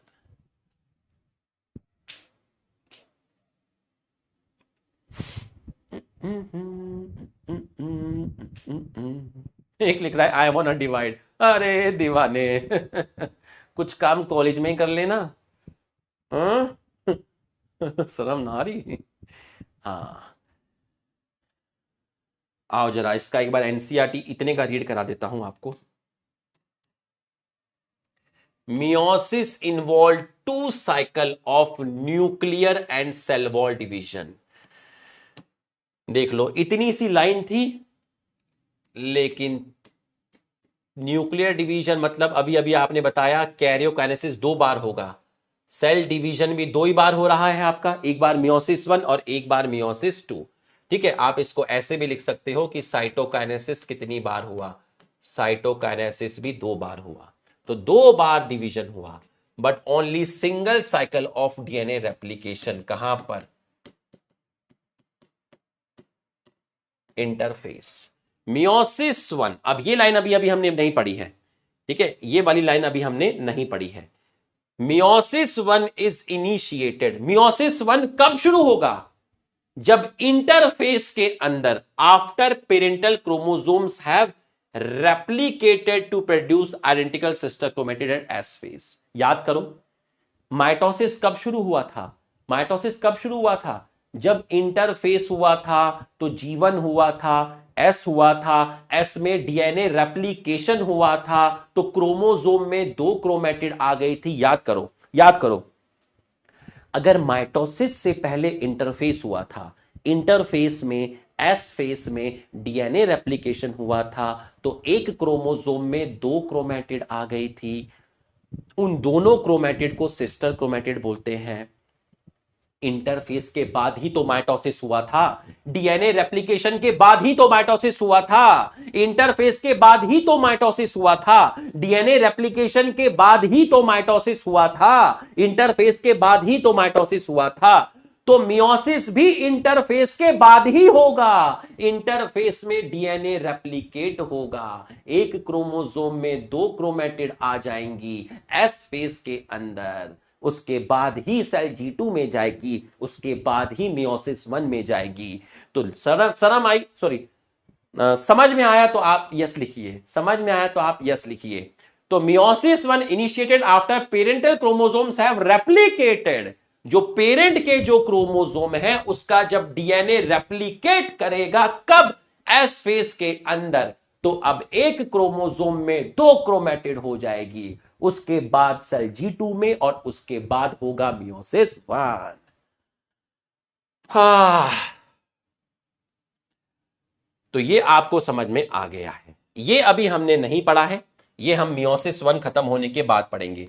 ये लाइन मत पढ़ना अभी, वरना भस्म हो जाओगे, ये नहीं पढ़ना, ये हम पढ़ेंगे नेक्स्ट क्लास में, ये लाइन अभी मत पढ़ना। 4 haploid cells are at the end of meiosis 2। ठीक, चलिए अब जरा देखिए, आजा आजा। How many statement are correct? Nucleus and cytoplasm division occur twice, cell division occur twice, 2 बार सेल डिवाइड करती है। DNA replication occur twice, twice नहीं, सिंगल, और यहां होता है ट्वाइस, गलत हो गया। Meiosis involve meiosis 1 and meiosis 2 only, सही है। 2 haploid cells form at the end of meiosis 1, meiosis 1 के बाद 2 हैप्लॉइड सेल्स बनती हैं, सही है। मियोसिस 1 के बाद 2 हैप्लॉइड सेल्स बनती हैं, और मियोसिस 2 के बाद 4 हैप्लॉइड सेल्स बनती है। Meiosis initiated after duplication of parental chromosome, मतलब DNA, in S phase where identical sister chromatid produce, बिल्कुल सही है।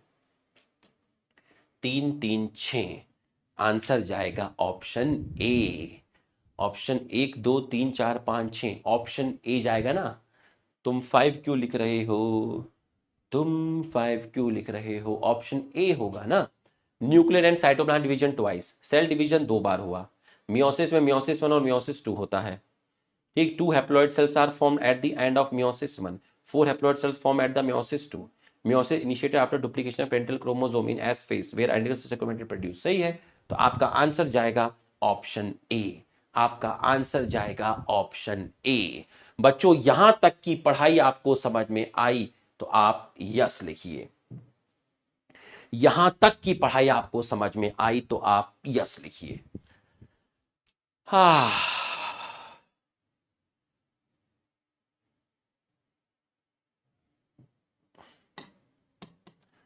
अब डाल दीजिए बड़ा बड़ा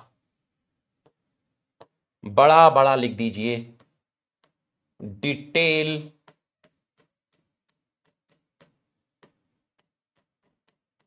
ऑफ मियोसिस। आज तो वो भी है, बैटल ग्राउंड 8:30 बजे, जिसमें क्वेश्चन पूछे जाएंगे, कमेंट्री करूंगा मैं उसके अंदर, ठीक है।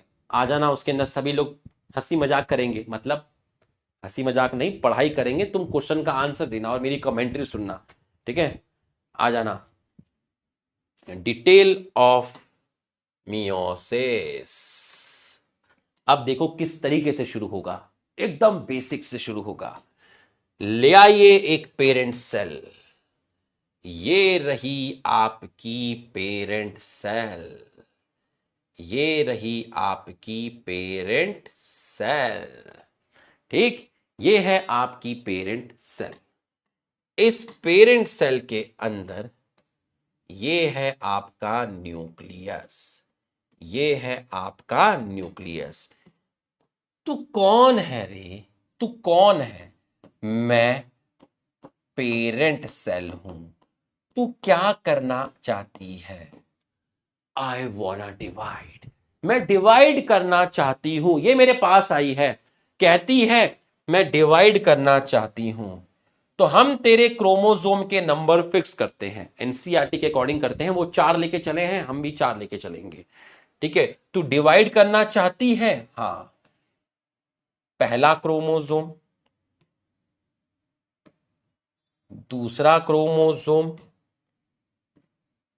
तीसरा क्रोमोसोम और चौथा क्रोमोसोम। मैंने 2 कलर से दिखाए हैं, आप भी कोई 2 डिफरेंट कलर यूज करना, तभी मजा आएगा, तभी मजा आएगा। मैंने 2 कलर से दिखाए हैं, एक व्हाइट और एक रेड। तो अगले 2 लेक्चर तक मैं जब भी क्रोमोसोम बनाऊंगा इन्हीं कलर से बनाऊंगा, ठीक है। तो आपको समझ आएगा पूरा का पूरा। कोई 2 कलर चूज कर लो।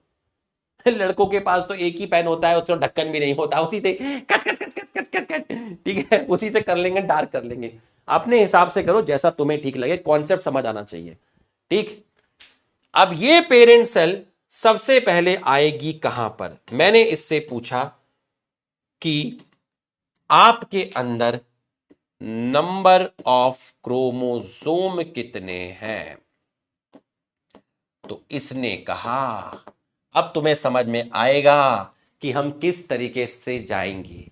यही तो तुम चाहते हो, यही तो तुम चाहते थे कि इस तरीके से मूव करें, जहां मैं साक्षात खुद गिनूंगा कि डीएनए का अमाउंट कितना है, क्रोमोसोम का नंबर कितना है, सब मैं खुद गिनूंगा। डीएनए रेप्लिकेशन 1 बार हुआ या 2 बार हुआ, मैं खुद गिनूंगा। डीएनए का अमाउंट 2C है या 4C है, मैं सब कुछ खुद गिनूंगा। यही तो चाहते थे। तो पहले आपको एक आउटलाइन तैयार की गई बेसिक, अब उसी आउटलाइन को 2 लेक्चर लगा के प्रूफ किया जाएगा। उसी आउटलाइन को 2 लेक्चर करा के प्रूफ किया जाएगा। नंबर ऑफ क्रोमोसोम 4, एक क्रोमोसोम में नंबर ऑफ क्रोमैटिड कितने हैं? एक क्रोमोसोम में 1 है, ठीक है। एक क्रोमोसोम में नंबर ऑफ क्रोमैटिड 1 है। यही तो चाहते थे। तो अब आप मुझे ये बताओ, एक पेरेंट सेल मेरे पास आई है, ठीक, एक पेरेंट सेल मेरे पास आई है, बोला ठीक है। अब ये सेल से मुझे मियोसिस कराना है। तो आप मेरे को ये बताओ कि जितना मैंने आपको समझाया उसके अकॉर्डिंग जब मियोसिस खत्म होगा 2 दिन बाद, तो हर डॉटर सेल में मुझे कितने क्रोमोसोम प्रूफ करने पड़ेंगे, जिससे दूध का दूध और पानी का पानी होगा? बताओ। जब 2 दिन बाद मियोसिस खत्म होगा, तो मुझे मियोसिस खत्म होने के बाद हर एक डॉटर सेल में कितने क्रोमोसोम नंबर आपको दिखाने पड़ेंगे, जिससे आप मान जाओगे कि हां सर, आपने दूध का दूध और पानी का पानी किया? बताओ। हां, बस यही प्रूफ करना है। जो चीज आपको डायरेक्ट बताई गई, जो चीज आपको डायरेक्ट बताई गई, जो चीज आपको डायरेक्ट बताई गई, 30 से 15, 30 से 15, अब उसी चीज को प्रूफ करना है। आप 30 से 15, तो अब आपने 4 लिए हैं, तो अब आप हमें 4 से 2 करके दिखाओ। और हर स्टेज में हम क्रोमोसोम के नंबर खुद इन आंखों से कैलकुलेट करेंगे, इन आंखों से काउंट करेंगे। हर सेल के अंदर मैं क्रोमोसोम के क्रोमैटिड को काउंट करूंगा, हर सेल के अंदर मैं डीएनए के अमाउंट को काउंट करूंगा। ये आप प्रूफ करोगे। The show must go on. क्या तैयार हो? क्या तैयार हो? क्या तैयार हो इस जर्नी के लिए? ये प्रूफ करना पड़ेगा, सब आंखों के सामने होगा। 30-15 भाड़ में गया, हम खुद देखेंगे, खुद गिनेंगे, गिन के खुद लिखेंगे। हम खुद डिसाइड करेंगे 2C है या 4C है। हम खुद डिसाइड करेंगे क्रोमोसोम में क्रोमैटिड कितना है, हम देखेंगे और वही लिखेंगे। जगाना मांगता है बाबा, जगाना मांगता है। अब ये सेल आई, सबसे पहले कहां आई? ये सेल आई भाई, क्लाइमेक्स तो खतरनाक देना ही पड़ता है ना बाबा। क्लाइमेक्स तो देना ही पड़ता है ना, ठीक है। तू कहां जा रही है, वो जा रही है, तू कहां जा रही है, मैंने पूछा पेरेंट्स से। खिलखिला के हंसने लगे। मैंने पूछा तू कहां जा रही है, तो बोलती है जीवन जीने जा रही हूं। तो जब तू जीवन में गई, मैंने तुझे देखा। जब मैं जीवन में गई, जब मैं जीवन में गई, ऐसा लगे जैसे सेम सेम। अरे ऐसा लगे जैसे सेम सेम। अभी भी है 4, अभी भी है 1, अभी भी है 2C। 2C, 2C, ये 2C है। यहां है 4, यहां है 1, ये है 2C। कोई चेंज नहीं आया, कोई चेंज नहीं आया। चलिए, अब तू कहां जाना चाहती है, ले चल कहीं। तू कहां चाहती है, तू कहां जाना चाहती है। भैया कहीं ले चलो जहां सुकून मिलता है। आजकल इंस्टा पे ऐसी पोस्ट डलती है, अरे दीवानी ऑटो में बैठ के भैया को बोल रही है जहां सुकून मिलता है। अरे पढ़ ले, माँ बाप का नाम रोशन कर ले, है ना, वहां ले चलो जहां सुकून मिलता है। अरे ऐसे थोड़ी ना देश का भविष्य बनेगा, ऑटो में बैठ के जहां चलती है। छोड़ो भैया, वहां ले चलो जहां सुकून मिलता है। अरे पढ़ ले, पढ़ेगी नहीं तो जीवन में कहीं भी सुकून नहीं मिलेगा। पढ़ती तो है नहीं, ऑटो वाले भैया को बोल रही है भैया वहां ले चलो जहां सुकून मिलता है। दूं मैं तुझे सुकून अभी, पढ़ ले, माँ बाप का नाम रोशन कर ले, ठीक है। सुकून चाहिए, सुकून दे दो, सुकून। ऑटो वाले भैया को स्कूल में ले जाना चाहिए, बेटा स्कूल में पढ़ाई कर, यहीं सुकून मिलेगा। वहां ले चलो भैया जहां सुकून मिलता है। अरे यार, मेरे पास ले आओ, मैं देता हूं सुकून। मैं स्कूल में लेके चलूंगा उसको, स्कूल में एडमिशन करा दूंगा उसका, पढ़ाई कर। वहां ले चलो जहां सुकून मिलता है। बेटा मैं गलत नहीं बोल रहा, मैंने देखी है इस तरह की बहुत सारी पोस्ट चल रही है, तुमने देखी होगी इस तरह से। दिखा है नहीं देखा, ऐसा होता है, हो रहा है ना समाज में। भैया वहां ले चलो जहां सुकून मिलता है, ऐसे बैठी हुई है ऑटो में, भैया वहां ले चलो जहां सुकून मिलता है। अरे कैसे चलेगा यार, देश देश खतरे में है, ऐसे ऐसे लोग हैं भाई। ठीक है, S number of chromosome 4, number of chromatid 2। भाई रुपेश सर भी हंसी मजाक करते हैं, उसका उसका लिए एक बहुत तगड़ा सेंस ऑफ ह्यूमर होना चाहिए तुम्हारे पास, तो ही तुम्हें मजा आएगा। समझ में आया? समझ में आया? नंबर ऑफ क्रोमैटिड, एक क्रोमोसोम में 2, डीएनए का अमाउंट हो गया 4C। डीएनए का अमाउंट हो गया है 4C, ठीक, डीएनए का अमाउंट हो गया है 4C, ठीक। अब इसके बाद, इसके बाद ठीक है, इसके बाद सब कुछ वैसा ही है। ये देखिए आपका सब कुछ वैसा ही है। ये देखिए, ये देखिए, तो अब आप आ गए हैं कहां पर? G2 में। Number of chromosome 4, number of chromatid एक क्रोमोसोम में 2, डीएनए का अमाउंट है आपका 4C। डीएनए का अमाउंट है आपका 4C। तो अब ये पेरेंट सेल ने इंटरफेस कर लिया। अब इस पेरेंट सेल ने इंटरफेस कर लिया है, और आपको पता ही है G1S G2 में क्या क्या होता है, कहां सेंट्रो डुप्लीकेशन होता है, ये तो हम सब कुछ स्टार्टिंग के अंदर आपको बता चुके हैं। अब क्या होगा? टें-टें-टें, टें-टें-टें। अब होगा प्रोफेज। अब होगा मियोसिस 1। मियोसिस 1। अब होगा मियोसिस 1। मंच सज चुका है, कोई तूफान आने वाला है। मियोसिस 1 में आपको पहले पढ़ाया जाएगा प्रोफेस 1। प्रोफेस 1 के अंदर आपको पहले पढ़ाया जाएगा, आउटलाइन तैयार कर रहा हूं, लैप्टोटीन। लैप्टोटीन के बाद आपको पढ़ाई जाएगी जाइगोटीन स्टेज। इसके बाद आपको पढ़ाया जाएगा पैकीटीन स्टेज। इसके बाद आपको पढ़ाई जाएगी डिप्लोटीन स्टेज। अगला लेक्चर बहुत बड़ी तबाही है, बहुत बड़ी तबाही है।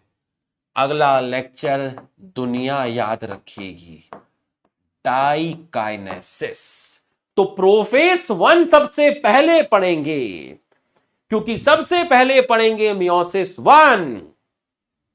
इस सेल को लेके जाएंगे मियोसिस 1 में, मियोसिस 1 के प्रोफेस 1 में। प्रोफेस 1 में सबसे पहले जाएगी सेल लैप्टोटीन में, फिर जाइगोटीन में, फिर पैकीटीन में, फिर डिप्लोटीन में, फिर डाइकाइनेसिस में। इसके बाद सेल जाएगी मेटाफेस 1 में, फिर सेल जाएगी एनाफेस 1 में, फिर सेल जाएगी टीलोफेस 1 में। यहां जाके मियोसिस 1 खत्म होगा। तो ये सेल जो पेरेंट सेल है, ये पहले G1 में आएगी, फिर S में आएगी, फिर G2 में आएगी, फिर ये सेल जाएगी मियोसिस 1 में। मियोसिस 1 में सबसे पहले जाएगी प्रोफेस 1 में, उसके बाद प्रोफेस 1 में सबसे पहले जाएगी लैप्टोटीन में, फिर जाइगोटीन में, फिर पैकेटीन में, फिर डिप्लोटीन में, फिर डाइकाइनेसिस में, फिर मेटाफेस 1, फिर एनाफेस 1, फिर टीलोफेस 1, फिर मियोसिस खत्म होगा। मियोसिस 1 खत्म होगा। मियोसिस खत्म नहीं होगा, मियोसिस 1 खत्म होगा। मियोसिस 1 खत्म होगा। मियोसिस 1 खत्म होगा।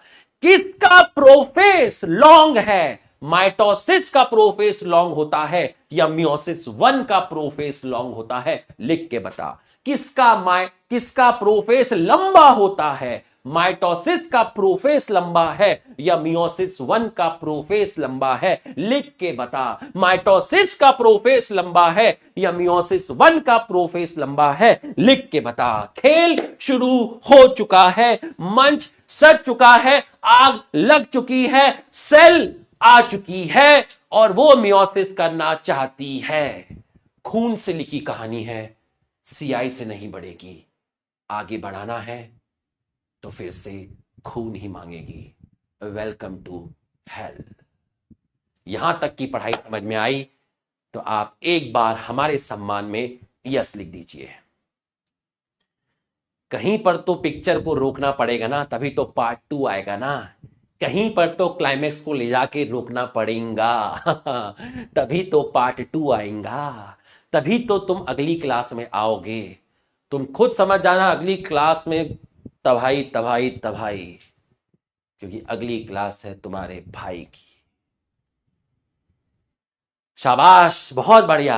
Meiosis 1, meiosis 1, meiosis 1, meiosis 1, meiosis 1। तो बच्चों अभी जाना नहीं, अभी जाना नहीं, अभी जाना नहीं। तो आपकी अगली क्लास बहुत खतरनाक होने वाली है। तो जब भी लेक्चर खत्म हो तो ऐप में कमेंट करके फीडबैक जरूर दिया कीजिए, चाहे रिवीजन लेक्चर हो चाहे नॉर्मल लेक्चर हो। आपके फीडबैक बहुत मैटर करते हैं, कमेंट करके जरूर बताया करिए क्लास कैसी लगी। ठीक है, इतनी मेहनत से हम सभी लोग आपको पढ़ाते हैं, तो बताया करिए कि क्लास कैसी लगी।